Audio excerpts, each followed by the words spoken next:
This is my family. Peter was born here, and this is how he came up the mountain. And this is the Kuliang mother who carefully carried him up the steep slopes of the mountain with his basket swinging out over the valley. His father, Don said, "We trusted her completely."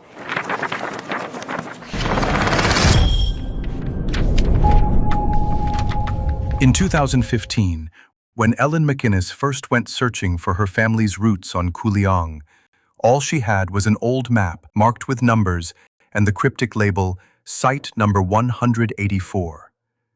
What did those numbers mean? Where were these vanished homes? It was a total mystery. The mystery lingered for 8 years.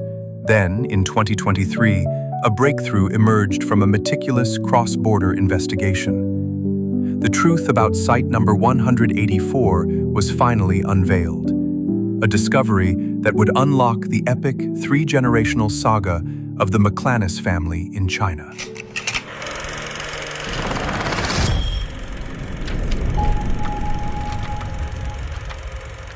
And now we've come to the Macnnis family. This is my family. This is my husband's father, Donald Macnnis.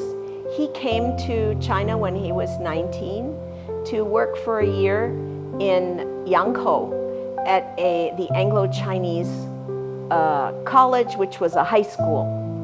They were there because it was wartime and they escaped the city out to the countryside. After he was there, he finished his education and came back. He worked with the Flying Tigers as a coast watcher. He watched troop movements off of Xiamen, Amoy. Then, after that, he came back again, this time bringing his wife and his older son.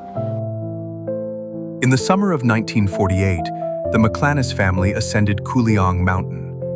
Amidst the arduous climb, their son, Peter Maclnnis, too small for the journey, was carried aloft in a basket by local villagers. It was a journey of trust, entrusting their child to the kindness of the local in a foreign land. And Peter was born here. And the reason why we say he's related to Kuliang is because that very first summer when he was 1 or 2 months old, he came to Kuliang and spent his summer here. And this is how he came up the mountain. You see? Here he is. He's the little baby in the basket. And this is the Kuliang mother who carefully carried him up the steep slopes of the mountain with his basket swinging out over the valley. His father, Don said, "We trusted her completely." His mother said, "I was a little nervous." That's how they came. They also spent years teaching and studying Chinese history. And Don spent a lot of time writing about Fuzhou. But Kuliang were more than a summer retreat. It was a second home. For the Maclnnis family, the mountain's gentle breeze and the warmth of the locals became woven into their very souls. Yet, destiny is often a bittersweet journey. The bond, forged in the highlands of Kuliang, proved unbreakable. When the Maclnnis family eventually relocated to the United States, Peter was visibly distraught. He stopped walking, ceased speaking, and even went on strike, adamantly resisting the departure from the land he had come to call home. This profound childhood reluctance foreshadowed a lifelong destiny. Decades later, he returned with Ellen, naming their daughters Ai Zhong and Ai Hua, a poetic invocation of loving China, etching their family's enduring love for this land into the very names of the next generation. The search for the past was not merely about bricks and mortar. It was a pilgrimage to memory. On July 13th, 2023, standing on the hillside where sky once stood, Ellen looked through the drone's lens. The view mirrored a photograph taken in 1948. Though time had clothed the barren hills in wild reeds, the spirit of the place remained unchanged. Long before Ellen married into the family, she was captivated by Donald's tales of China. She recalled visiting Peter's family home, where his father, flipping through old photo albums, shared memories of his beloved students. The hardships were there, but what shone through were the joys. Even at 84 in 2004, Donald returned as a volunteer at Wu Yi University. The bond was eternal, a testament written in a heartfelt article and preserved in a 1941 letter, signed by every student, thanking their teacher for his courage in wartime.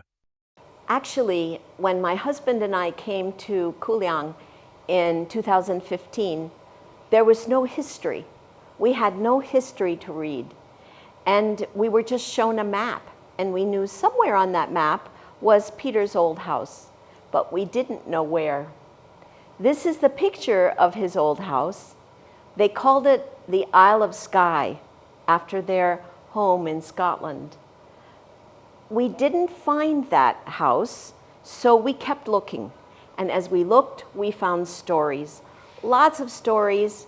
We went to archives, we went to libraries, we talked to old Kuliang people, people that his father had known, and we slowly started discovering all the amazing stories of the people of Kuliang, the foreigners who came here and became one with the local community.